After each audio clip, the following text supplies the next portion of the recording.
Sewaktu saya sekolah dulu kan ada mata pelajaran bahasa daerah. Iya. Sekarang kayaknya nggak ada itu. Alasannya kok dihapus mata pelajaran bahasa daerah itu, Iya. Romo? Ya, ini memang menjadi keprihatinan kita. Nampaknya ada oknum-oknum tertentu, tidak tahu siapa yang membackingi, ada gerakan-gerakan secara masif menghancurkan bangsa ini. Nampaknya ada gerakan-gerakan dari kapitalis ingin menghancurkan bangsa kita, ingin menghancurkan jati diri kita. Karena ketika bicara sebuah bangsa, ini indikatornya kan budaya. Bangsa Indonesia ini tidak ada artinya tanpa budaya Indonesia. Kalau kita bangsa Indonesia kok kita sok Arab, kan bingung tuh ini.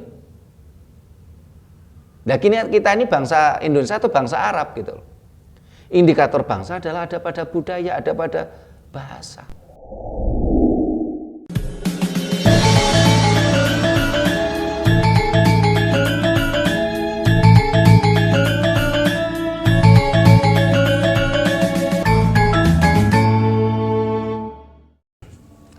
Rahayu. Para pemirsa Raket Prasojo TV channel yang kami hormati, selamat berjumpa kembali dalam kegiatan Yayasan Raket Prasojo, Lembaga Pengkajian, Pelestarian, dan Pengembangan Budaya Nusantara. Nah, para pemirsa, beberapa waktu yang lalu kita sudah membuat konten yang berjudul aparat NKRI itu tidak beragama. Di situ kita jelaskan kalau aparat NKRI, entah itu ASN, PSN, ASN, PNS, TNI Polri dan sebagainya, termasuk jaksa, hakim, ya, ini tidak beragama karena NKRI ini bukan negara agama. NKRI berdasarkan Pancasila. Di dalam Pancasila tidak ada satupun sila yang bicara agama. Sehingga aparat NKRI tidak beragama.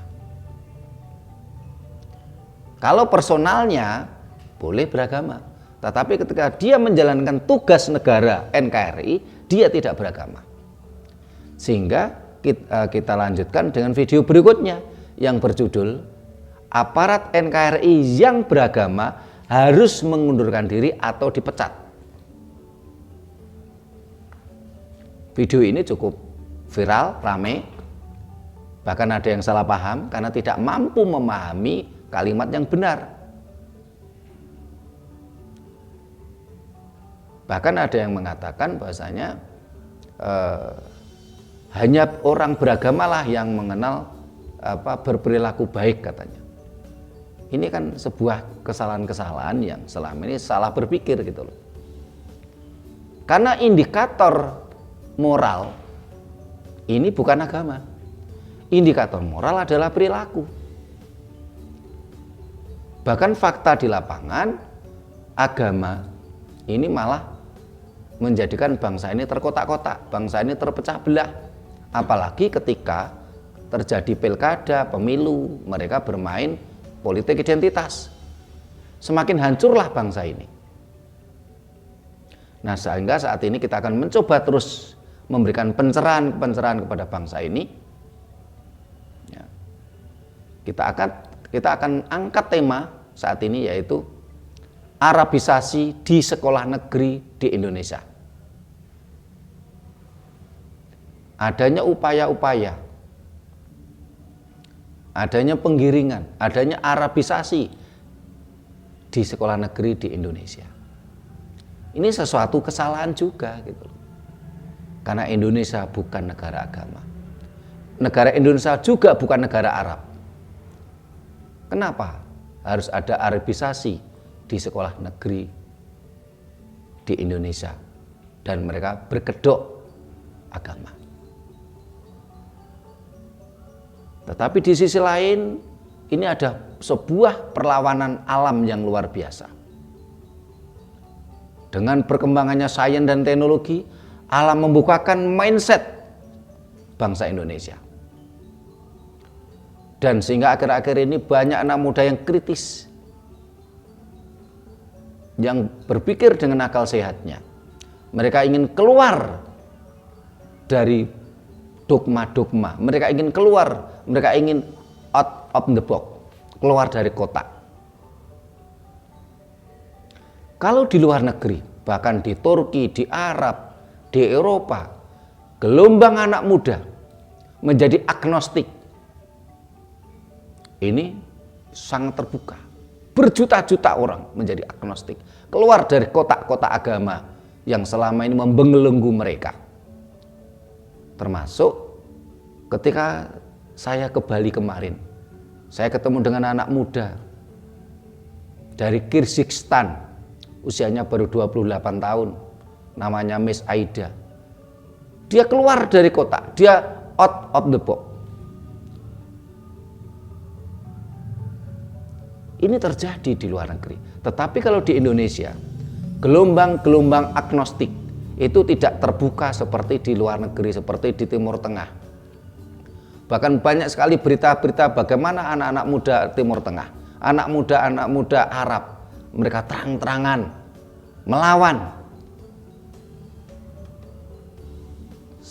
melawan sesuatu yang selama ini membelenggu mereka. Mereka bahkan kalau agnostik masih mendingan. Dia tidak percaya pada agama, tapi dia masih percaya akan Tuhan. Tetapi bahkan ada yang terang-terangan mereka ateis. Ini gelombangnya luar biasa. Tetapi kalau di Indonesia, gelombang itu masih istilahnya di bawah permukaan. Kenapa? Karena kalau di luar negeri, ini agama itu tidak diurusi negara. Tetapi di Indonesia ini aneh, wong kita ini bukan negara agama, negara kita malah ngurusi agama. Ini kan otomatis bertentangan dengan konstitusi dasar kita, Pancasila. Seharusnya kalau kita ingin mengembalikan, ya, seharusnya ini kita kembalikan kemurnian Pancasila, sehingga negara tidak lagi mengurusi agama. Bahkan yang mempelopori ini bahkan mantan Ketua Umum PBNU, Profesor Said Agil Sirot. Beliau di berbagai ceramah-ceramahnya mengatakan, martabat bangsa ada pada budayanya, bukan pada agamanya.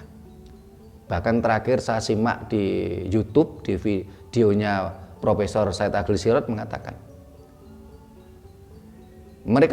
Profesor Said Agil Sirot menantang jamaah yang hadir. Anda berani nggak keluar malam di Afghanistan, di Yaman, di Syria? Jamaah serentak menjawab tidak berani. Padahal itu negara Islam. Tetapi mereka tidak merasakan sebuah kedamaian di situ. Sehingga keluar malam pun tidak berani. Terus Profesor Said Agil Sirot mencontohkan di Jepang. Di Jepang ini agamanya bukan Islam, bukan Kristen, ya, bukan Katolik, tapi di Jepang semuanya damai. Negaranya maju. Kenapa? Karena Jepang memegang teguh budaya leluhurnya. Di video tersebut Profesor Agil Sirot menyampaikan, keyakinan masyarakat Jepang adalah Shinto. Shinto itu adalah keyakinan leluhur Jepang dengan menuhankan istilahnya matahari untuk perspektif Tuhan. Ini mirip dengan keyakinan paganisme pada Mesir kuno, yaitu Aun-An atau Fir'aun. Di video itu Profesor Said Agil Sirot juga menyampaikan bahwasanya keyakinan Jepang ini mirip dengan di kita, Sunda Wiwitan, Kaharingan, Marapu, ya.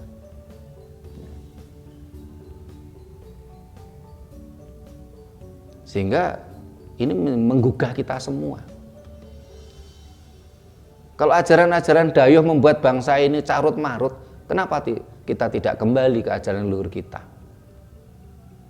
Seperti himbauan Profesor Said Agil Sirot tersebut, mencontoh Jepang yang selalu megang teguh budaya leluhurnya.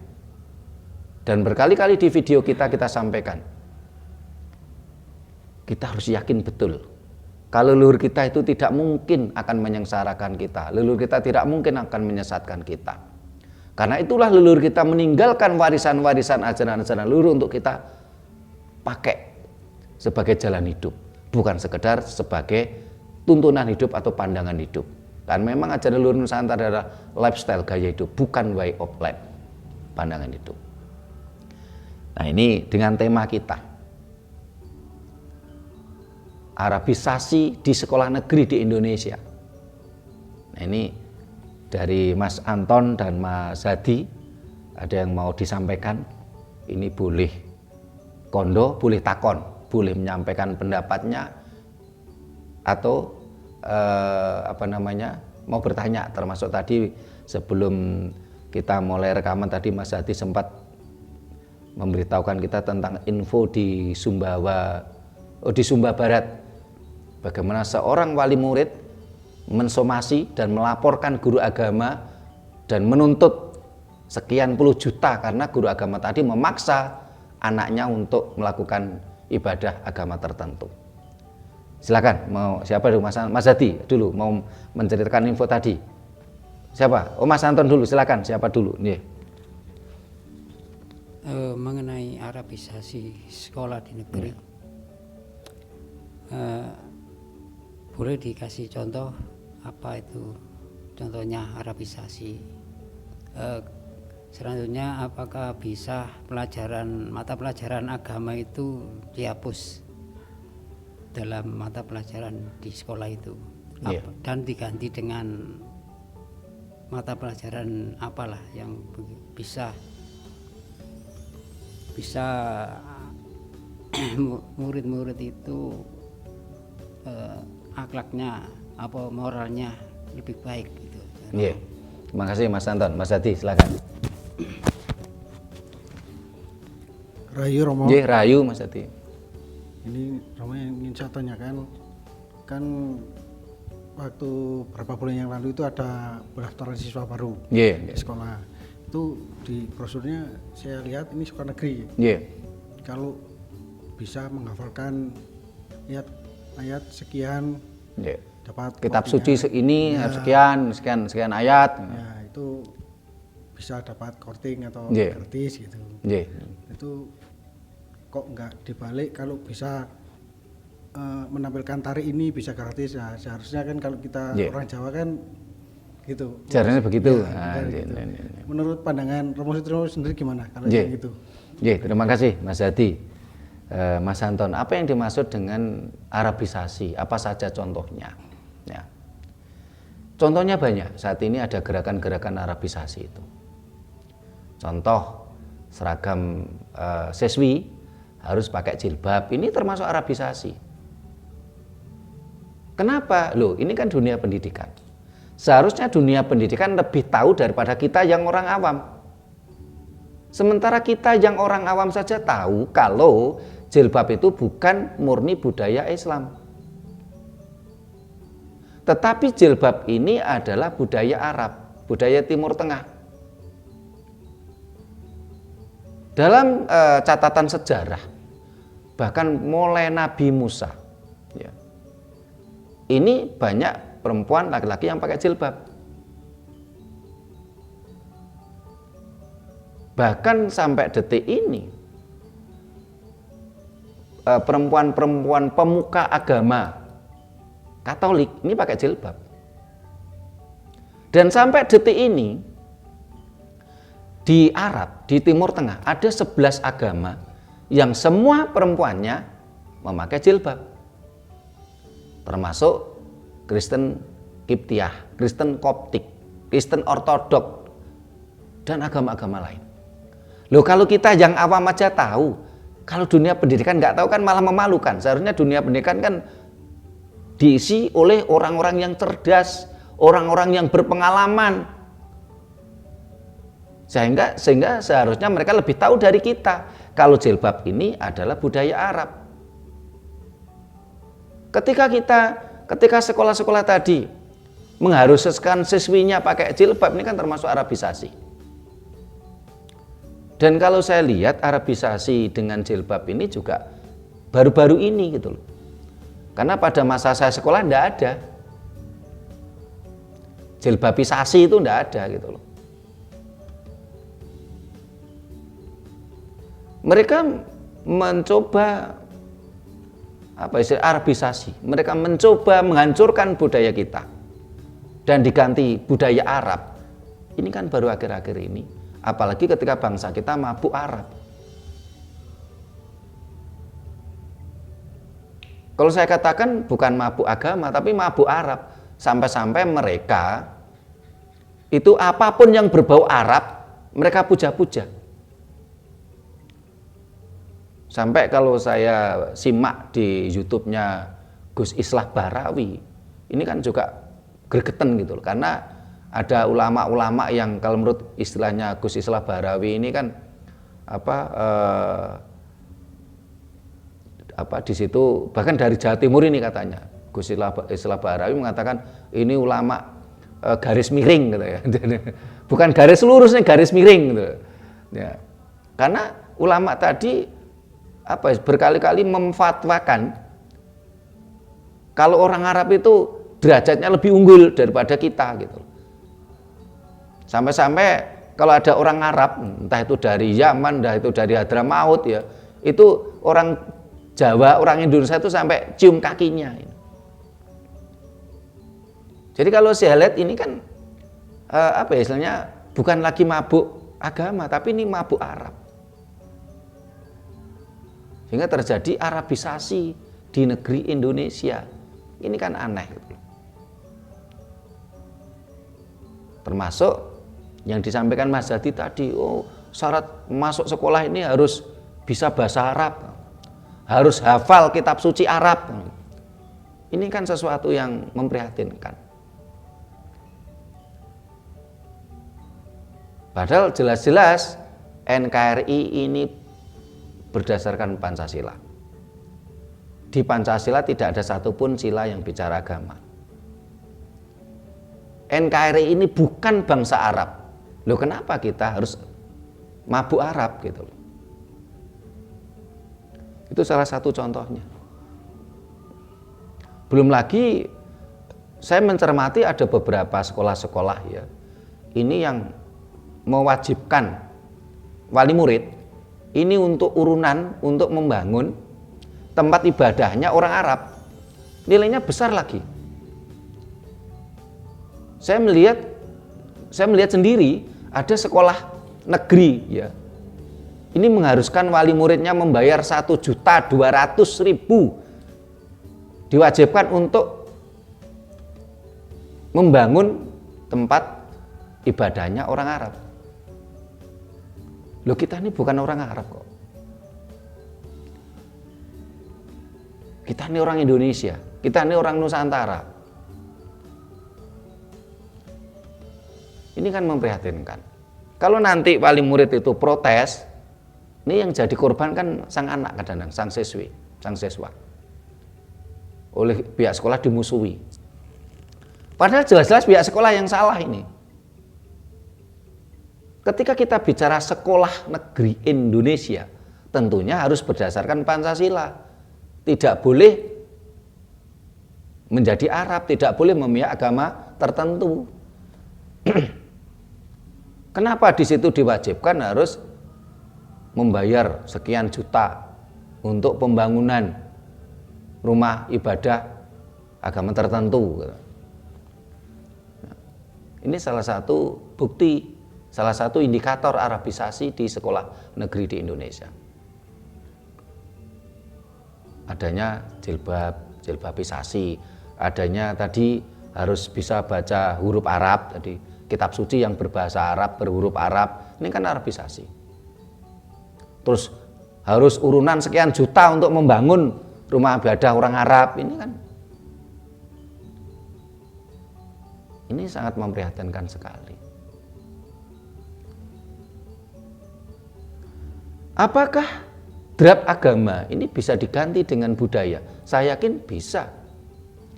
Bahkan saya baca ini kan dari draft undang-undang pendidikan di Indonesia.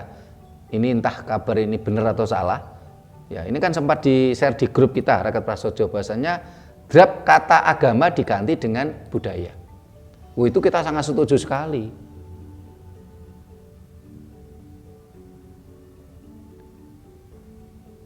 Karena itulah jati diri kita.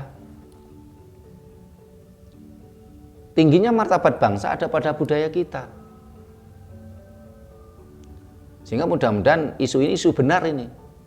Sehingga narasi kata agama diganti dengan budaya.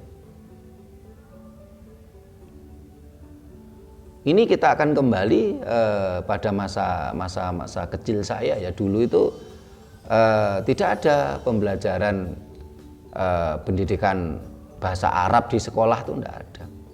Pendidikan agama di sekolah tidak ada pada waktu itu.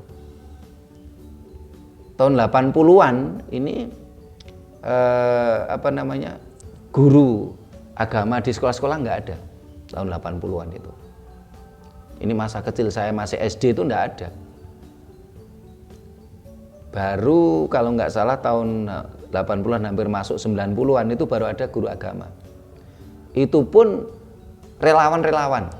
Ya. Belum PNS waktu itu. Dan saya baca di historis ya, di sejarah, sebelumnya adalah pendidikan budi pekerti. Setelah itu budi pekerti dihapus, diganti dengan PMP, pendidikan moral Pancasila. Ini masih bagus. Tapi akhir-akhir ini saya merasa prihatin karena PMP pun dihapus, diganti dengan katanya pendidikan akhlak. Ini sangat, kalau menurut saya sangat tidak bagus malahan. Kenapa? Karena akhlak adalah standar moral dalam ajaran Arab, bukan standar moral secara objektif.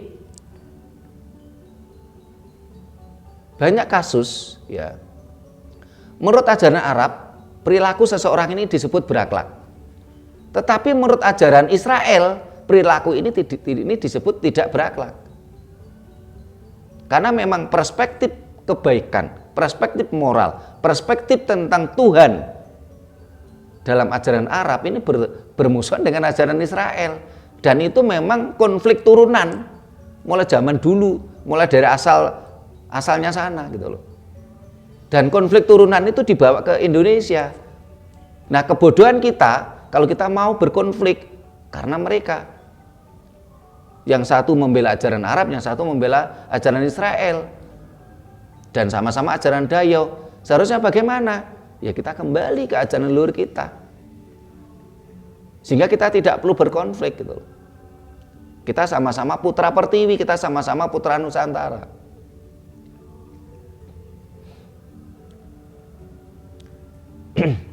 Ya mudah-mudahan istilahnya ini menjadikan kesadaran kita semua.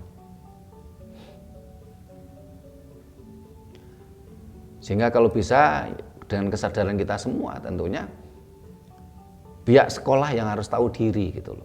Dia sebagai dunia pendidikan dia harus lebih terdidik, dia harus lebih cerdas, dia harus lebih tahu daripada kita seharusnya. Karena mereka di dunia pendidikan. Jangan malah menjadi goblok atau pura-pura goblok gitu loh. Orang-orang di dunia pendidikan itu. Kalau ada sebuah narasi bahwasanya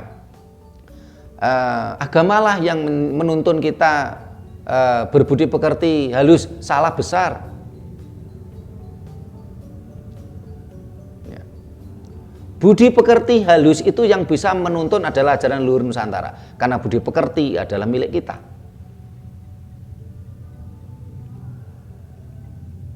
Tetapi kalau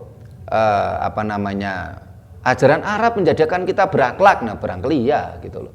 Kita harus mulai pilah-pilah lah. Sementara ketika kita bicara objektif, indikator moral ini bukan agama. Indikator moral adalah budi pekerti. Indikator budi pekerti adalah perilaku kita. Ya. Indikator budi pekerti, indikator moral adalah perilaku kita. Bukan seberapa banyak ayat-ayat di dalam agama yang kita hafal. Bukan seberapa banyak dalil-dalil agama yang kita tahu. Jadi indikator moral, indikator budi pekerti, ini bukan seberapa banyak dalil-dalil agama yang kita tahu atau yang kita hafal, tetapi indikator moral, indikator budi pekerti adalah perilaku kita.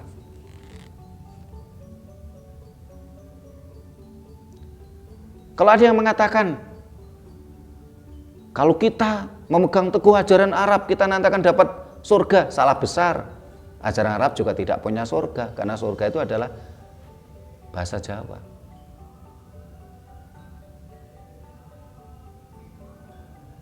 Sehingga kita butuh kesadaran kita semua. Mudah-mudahan kalau benar undang-undang tadi disahkan, ya tentunya di sekolah-sekolah negeri tidak perlu ada guru agama, tidak perlu ada pendidikan bahasa Arab. Toh bahasa Arab bukan bahasa internasional kok. Kita ajarkan kembali budaya-budaya leluhur Nusantara supaya anak-anak kita berbudi pekerti halus.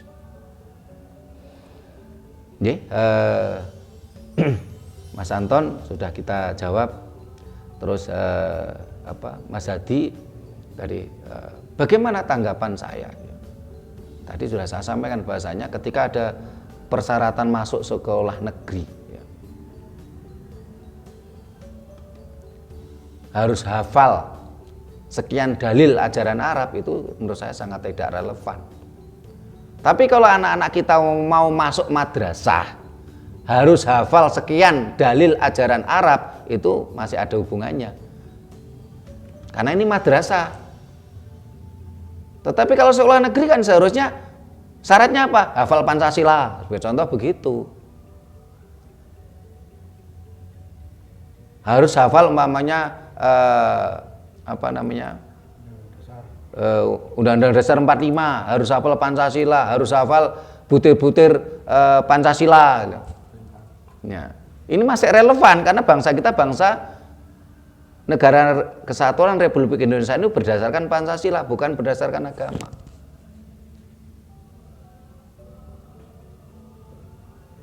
Fakta di lapangan apa? Tadi yang saya ceritakan ditunjukkan di videonya Profesor Saila Gersirot, ya. Ini fakta di lapangan loh. Faktanya apa? Di negara-negara Islam ini nggak ada yang damai. Ini menurut videonya Kiai Haji Profesor Saila Gersirot loh. Sampai di video tadi menantang, ada yang berani nggak keluar malam di Yaman, di Syria, ya. Di mana tadi di video itu pemirsa bisa cari sendirilah. Di Afghanistan katanya. Setelah itu Profesor Saila Gersirot memberikan contoh di Jepang.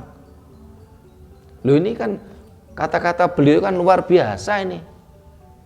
Ya. Ayo kita kembali ke pangkuan Ibu Pertiwi. Kita ini adalah putra-putri Pertiwi, Ibu Pertiwi. Kita adalah putra-putra Ibu Pertiwi. Kita adalah putra-putra Nusantara. Kita harus kembali ke asal kita. Jangan terus-terusan kita ini mabuk Arab. Sementara orang-orang Arab yang didatangkan di Indonesia ini dalam sejarahnya ternyata yang mendatangkan adalah penjajah, VOC, penjajah Hindia Belanda. Ini dalam catatan sejarah. Orang-orang Arab yang didatangkan ke sini, kalau menurut dalam catatan sejarah tersebut, adalah orang-orang Yaman yang di sana mereka terbelakang. Sehingga mereka mau dibawa ke sini. Menjadi semacam apa istilahnya, karena di sana dia istilahnya tidak mendapatkan tempat di sana, dibawa ke sini oleh pemerintah Hindia Belanda, oleh pemerintah oleh VOC pada waktu itu. Ini dalam catatan sejarah. Dan tidak ada istilahnya nasab Habib itu tidak ada. Sehingga di Arab Saudi sendiri kan tidak dikenal itu nasab Habib itu. Dan ternyata menurut penelusuran dari Gus Islah Bahrawi, yang memunculkan nazab Habib ini juga Belanda gitu loh. Hasil rekomendasi dari Senok Ugronje. Kita harus semakin cerdas lah. Saat ini dunia sains dan teknologi sudah bisa membukakan pintu dunia. Yang dulunya ditutup-tutupi sekarang menjadi kita terbuka. Kita menjadi tahu. Ya.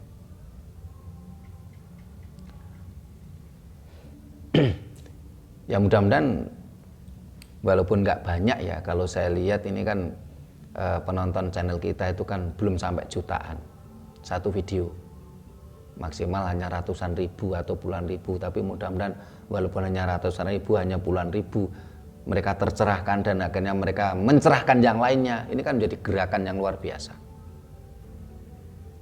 Apalagi kalau nanti penonton kita sampai sampai puluhan juta gitu. Mudah-mudahan ini akan menjadikan bangsa ini benar-benar tercerahkan. Ada yang lagi ditanyakan, Mas Hadi, Mas Anton? Ini Romo, kalau semuanya di sekolah negeri itu kalau pakai jilbab, pakai ini itu kalau disuruh dari sananya gimana? Ya orang tua, kita sebagai orang tua kita bisa mengajukan keberatan. Seperti yang video Mas Hadi tampilkan tadi kan. Kita sebagai orang tua kita bisa mengajukan keberatan. Toh secara kita bicara hukum dasar negara kita Pancasila, tidak bicara agama. Terus di dalam dunia pendidikan sendiri juga tidak ada undang-undang pendidikan kita, tidak ada satupun pasal yang mewajibkan sekolah itu Arabisasi. Nah, kalau alasannya untuk menutup aurat gimana? Nah, aurat itu kan bukan bahasa kita. Yang penting kalau yang penting buat kita adalah bagaimana berpakaian rapi, berpakaian sopan, bertata krama. Sekarang kalau saya lihat, kita lihat di medsos ya, dia pakai jilbab ya. Setelah itu mohon maaf, tonjolannya sebagai perempuan malah lebih seksi, lebih hot. Kalau menurut saya itu malah nggak pantas. Tapi kita nggak bisa komentar itulah, karena memang jilbab bukan budaya Indonesia kok, bukan budaya Jawa. Jilbab itu budaya Arab kok. Ya biarkan saja mereka yang seperti itu. Tapi kita sebagai orang Indonesia, kita sebagai orang Jawa, ya kita nggak perlu itu. Orang Jawa ini walaupun pakaiannya itu istilahnya pakai kerudung Nusantara, setelah itu terus pakai kebaya ya, mereka rapi, mereka kelihatan indah, cantik, tapi tidak menggairahkan secara seksual. Sementara kalau saya lihat kan seperti itu. Jadi misalnya sering tuh kita lihat kan dia pakai jilbab ya, berbudaya Arab ya, katanya ini panggilan agama katanya. Padahal ini kan bukan agama sebenarnya, ini kan budaya Arab. Terus sementara itu pakai cara dia berpakaian kan sangat sangat hot gitu. Sangat seksi tonjolan buah dadanya kelihatan besar, merangsang. Lah ini kan kalau menurut saya kan malah lebih ngeri itu ini malahan ya. Ya kita beri argumen ke pihak sekolah.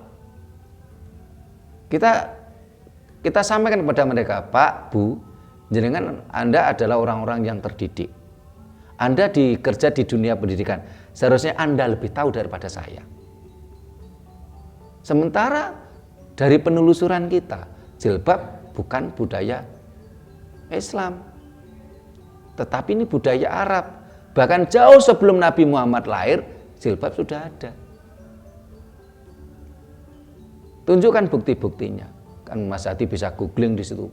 Bagaimana orang-orang yang beragama Kristen Ortodok, Kristen Koptia, Kristen Koptik, Kristen Kiptia dan sebagainya.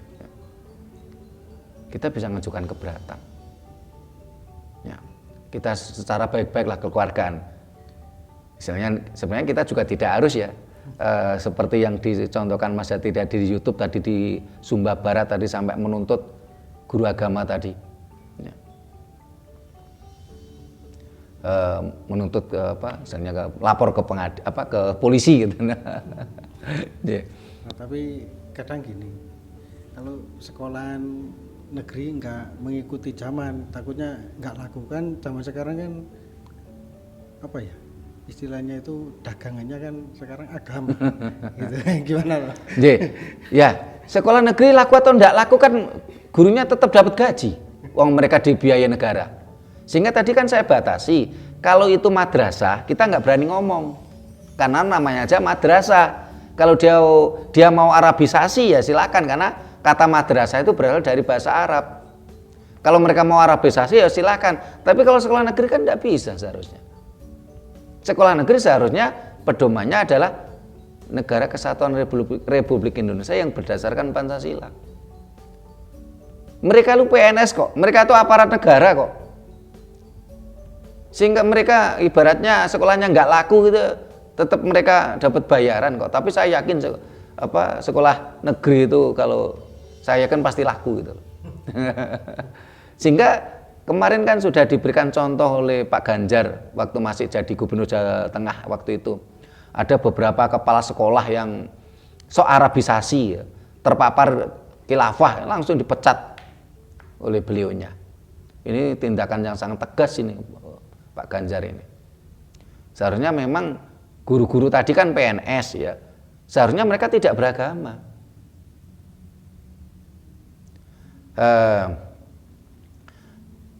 PNS, ASN, P3K, TNI Polri, Hakim, Jaksa ini tidak beragama. Karena mereka adalah aparat NKRI yang berdasarkan Pancasila. Gambarnya kan gini, Mas Hadi ini adalah anggota Bawaslu. Ini tidak beragama. Tetapi Mas Hadi personal boleh memeluk agama atau meyakini agama tertentu yang Mas Hadi yakini. Harus bisa membedakan ketika Mas Hadi berperilaku. Mas Hadi selaku apa dulu? Kalau Mas Hadi menjalankan tugasnya sebagai anggota Bawaslu, ya jangan bawa-bawa agama. Karena di sekian peserta pemilu kan ada partai agama. Ya nggak perlu bawa agama. Karena anggota Bawaslu tidak beragama. Walaupun Hadi Utomo, Hadi Wibowo secara pribadi boleh meyakini salah satu agama. Ini wong Jawa ngarani kudumpan papan. Ini banyak pemirsa yang salah paham ini, banyak pemirsa yang gagal paham kalau menurut saya, bukan salah paham, ini gagal paham. Karena dia tidak mampu membedakan seseorang menjadi aparat negara dengan secara personal. Jadi kepala desa, camat ini tidak beragama. Guru ini tidak beragama. Kecuali guru agama ya. Nah, kepala sekolah itu tidak beragama. Sehingga rasanya sangat prihatin ketika ada guru agama jadi PNS, itu salah kalau menurut saya. Ini bertentangan dengan Undang-Undang Dasar 45 dan bertentangan dengan Pancasila. Karena guru agama kok menjadi PNS. Dulu tuh guru agama semuanya relawan. Kalau PNS seharusnya tidak beragama, karena itu tadi, karena negara kita bukan negara agama. Ya, ada yang ditanyakan lagi, Mas Hadi, Mas Anton, Mas Anton, silakan. Sewaktu saya sekolah dulu kan ada mata pelajaran bahasa daerah. Sekarang kayaknya nggak ada itu. Apa alasannya kok dihapus mata pelajaran bahasa daerah itu? Ya, ini memang menjadi keprihatinan kita. Nampaknya ada oknum-oknum tertentu, tidak tahu siapa yang membackingi, ada gerakan-gerakan secara masif menghancurkan bangsa ini. Nampaknya ada gerakan-gerakan dari kapitalis ingin menghancurkan bangsa kita, ingin menghancurkan jati diri kita. Karena ketika bicara sebuah bangsa, ini indikatornya kan budaya. Bangsa Indonesia ini tidak ada artinya tanpa budaya Indonesia. Kalau kita bangsa Indonesia kok kita sok Arab, kan bingung toh ini. Nah, kita ini bangsa Indonesia atau bangsa Arab gitu. Indikator bangsa adalah ada pada budaya, ada pada bahasa. Nampaknya ada kelompok-kelompok kapitalis ya. Jadi nyekoi bangsa ini dengan ajaran bangsa lain, terutama ajaran Arab dengan kedok agama. Bangsa ini dibuat mabuk Arab, bangsa ini dibuat mabuk agama. Sehingga kita di dalam otak bangsa Indonesia ini tidak lagi berpikir tentang lainnya. Yang dipikir cuman ajaran Arab tadi. Dia lupa jati dirinya. Nah, ketika bangsa tadi lupa jati dirinya, dia mabuk agama, mabuk dogma. Ini akan begitu mudah sumber daya alamnya diambil. Kenapa? Karena bangsa tadi tidak lagi mempedulikan sumber daya alam. Kenapa? Karena sumber daya manusianya terpuruk. Akhirnya sumber daya alamnya mereka ambil. Ini yang terjadi pada bangsa kita. Tergantung bangsa ini mau sadar atau tidak.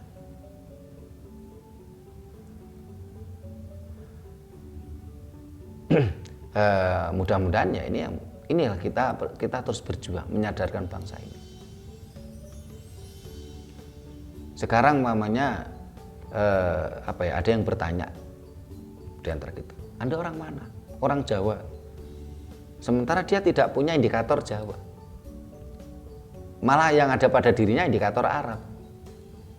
Tapi kalau dianggap, oh Anda orang Arab, dia juga bukan orang Arab. Kan jadi bangsa bingung bangsa kita ini.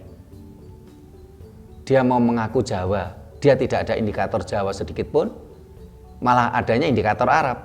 Tapi kalau dia mau mengaku Arab, dia bukan orang Arab. Ini Arabisasi di Indonesia ini kan merajalela dalam segala lini kehidupan. Cuman bahasan kita tadi kan fokusnya adalah Arabisasi di sekolah negeri di Indonesia. Saya juga membaca Undang-Undang Desa dan juga sempat mendengarkan gagasan Presiden waktu itu acaranya Mata Najwa di UGM ketika bicara tentang Undang-Undang Desa. Pak Ganjar ini menyampaikan salah satu undang-undang desa bicara tentang asal usul. Kenapa? Desa ini diharapkan memunculkan asal usul. Supaya apa? Muncullah tentang kekhasan, keunikan. Karena setiap desa memiliki asal usul sendiri-sendiri. Ciri khas sendiri-sendiri. Memunculkan kekhasan, memunculkan keberagaman. Dan ini memiliki nilai jual. Tetapi yang terjadi kan saat ini ada penyeragaman. Semuanya menjadi Arab. Ini kalau saya lihat di lapangan dengan undang-undang ini kan menjadi kontraproduktif ini. Menjadi kontroversial. Undang-undang desa mengamanatkan bicara asal-usul dari sebuah desa untuk keunikan, untuk kekhasan, ya. Untuk jati diri. Tapi saat ini kan ada penyeragaman, hampir semua desa kan menjadi Arab. Ini siang tadi saya simak, ya saya nyimak tentang adu gagasan capres oleh Mata Najwa di UGM itu kan udah kejadian sekian bulan yang lalu. Tapi saya simak itu kan sepenggal-sepenggal gitu. Tadi saya sempat siang tadi ini tentang undang-undang desa yang disampaikan oleh Pak Ganjar tentang asal usul. Loh, undang-undang itu mengamanatkan demikian tentang bicara asal usul. Tapi kenapa terjadi Arabisasi di mana-mana? Ini kan kembali bangsa kita, ya. Para kades-kades, para pamong-pamong desa, para tokoh-tokoh masyarakat desa, Anda ini bodoh atau pura-pura bodoh gitu loh. Seharusnya Anda memunculkan asal-usul desa Anda. Anda ini mau loh menerima warisan berwujud tanah yang diwariskan oleh leluhur kita. Tetapi kenapa Anda mengingkari, Anda membuang tuntunan-tuntunan luhur dari leluhur kita ini kan? Ini kan jadi bangsa pengkhianat kita ini. Karena itu harus kita cegah lah tentang Arabisasi di Indonesia ini. Karena kita bukan bangsa Arab. Ya minimal di keluarga kita. Jangan sampai keluarga kita tuh sok Arabisasi semua. Setelah itu kita mencoba ke masyarakat. Terus di mana anak-anak kita sekolah. Ya kita harus berani untuk menyuarakan. kita ini orang Indonesia, bukan orang Arab. Harus kita hentikan Arabisasi di sekolah negeri di Indonesia. Harus kita kuatkan tentang jati diri bangsa. Kita kuatkan budi pekerti kita. Sehingga kalau saya baca konsep-konsep pendidikan di dunia lain, di negara-negara lain, ini di sekolah-sekolah, terutama di sekolah dasar, ini mata pelajarannya nggak banyak. Cuman yang pokok adalah mata pelajaran baca, tulis, hitung. Setelah itu apa? Yang mereka ajarkan adalah jati diri bangsa. Mereka kuatkan tentang nasionalisme, tentang jati diri bangsa. Setelah itu anak-anak sekolah tadi akan mencoba istilahnya digiring apa yang menjadi hobi atau kesenangan anak-anak tadi. Sementara kalau saya lihat dunia pendidikan kita ini kan otak anak-anak kita itu kan terbatas. Tetapi mata pelajarannya kan banyak sekali. Dan bahkan mata pelajaran tadi tidak aplikatif di masyarakat. Dan yang dimaksud dogmatis ini bukan sekedar agama saja loh. Ketika mata pelajaran yang kaku tadi ini kan juga dogmatis. Kalau anak-anak kita dicekoi dengan dogma-dogma tadi, entah itu dogma yang berbaju agama ataukah dogma yang berbaju lain. Ini menjadikan nalar anak-anak kita menjadi lemah karena mabuk dogma. Seharusnya bagaimana? Yang penting pelajaran baca, tulis, hitung itu yang pokok. Setelah itu terus jati diri. Nah setelah itu anak diberi kebebasan untuk mengimprovisasi tentang hobinya, tentang imajinasinya. Ya. Setelah anak-anak itu digiring berimajinasi, akhirnya mereka digiring bagaimana mewujudkan imajinasinya. Tentu anak-anak tadi digiring berimajinasi yang positif, bukan imajinasi yang liar, bukan imajinasi yang konyol. Inilah fungsi sekolah, pembinaan, pengajaran. Kalau mereka dicekoi dengan dogma-dogma mata pelajaran yang tidak aplikatif, sama aja. Otak anak-anak kita menjadi lemah nalar sehatnya. Coba Mas Hadi, Mas Anton ini kan generasi di bawah saya.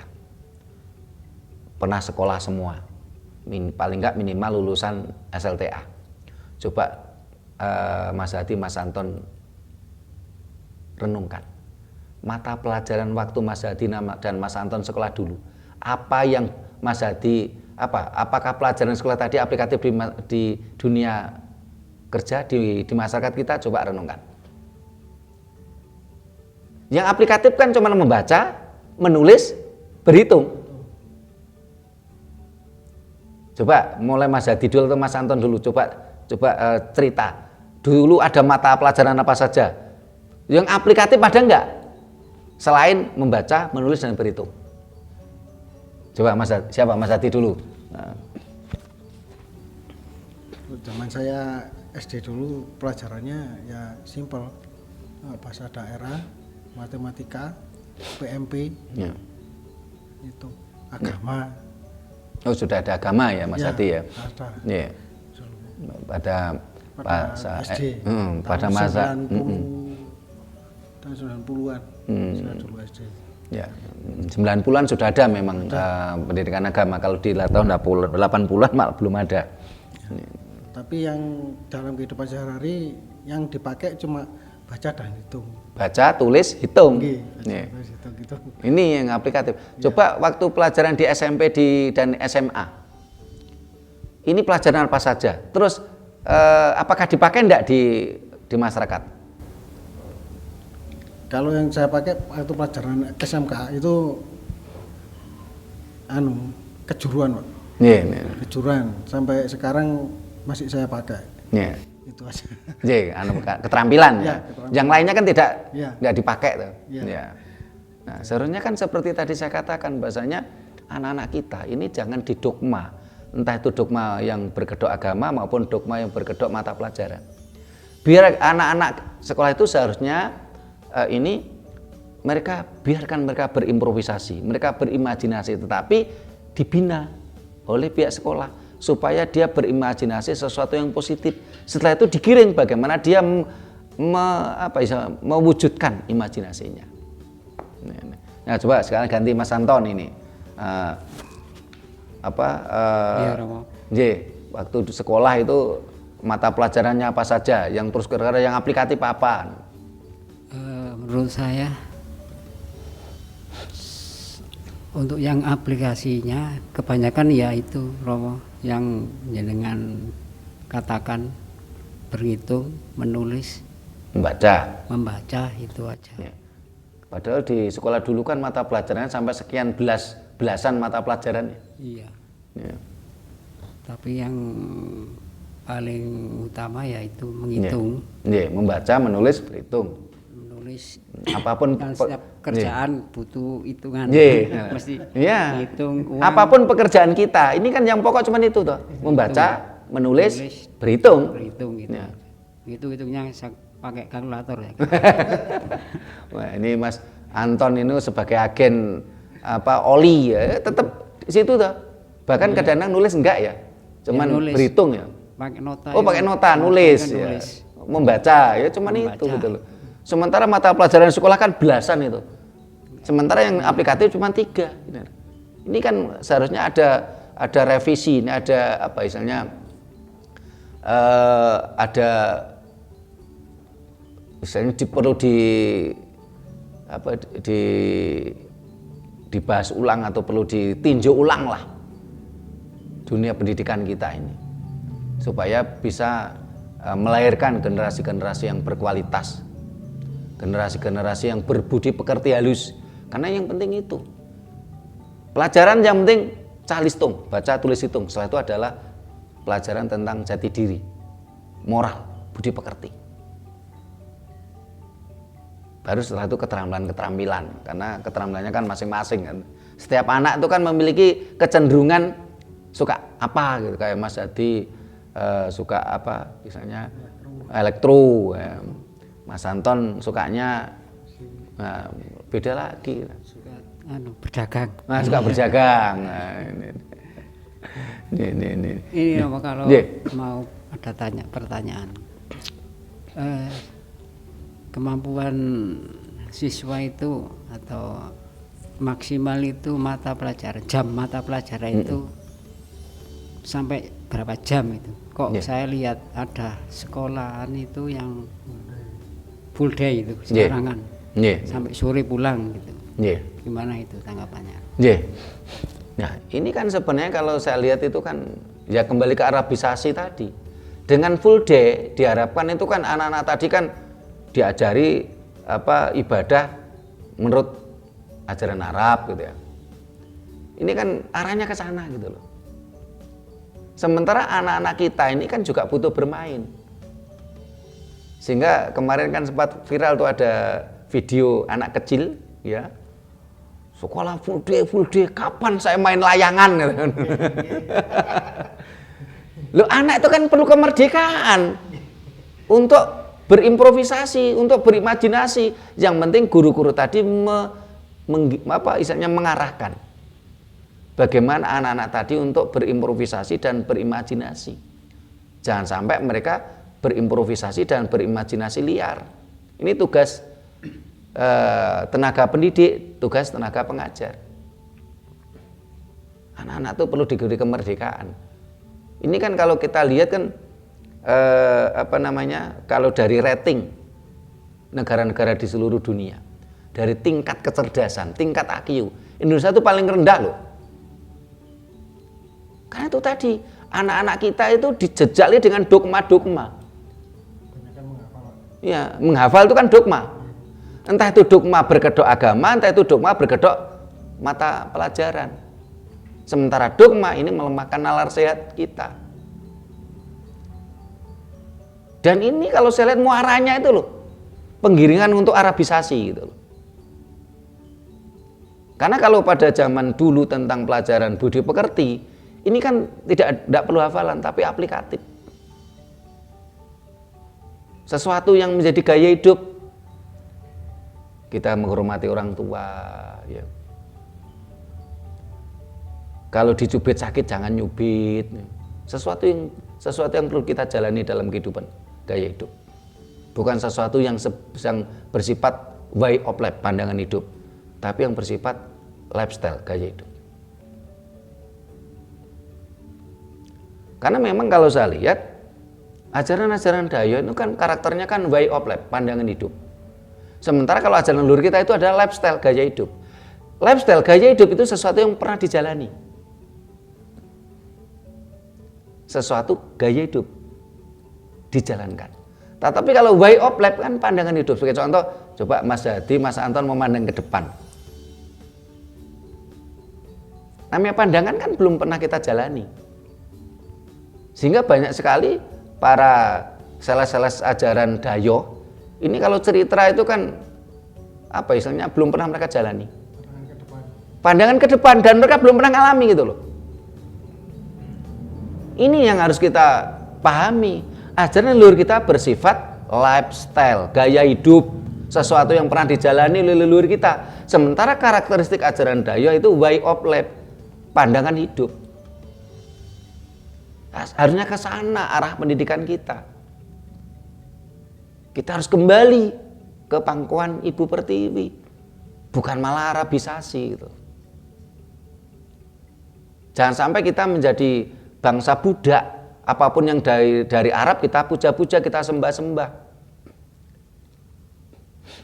Kita bukan bangsa Arab kok.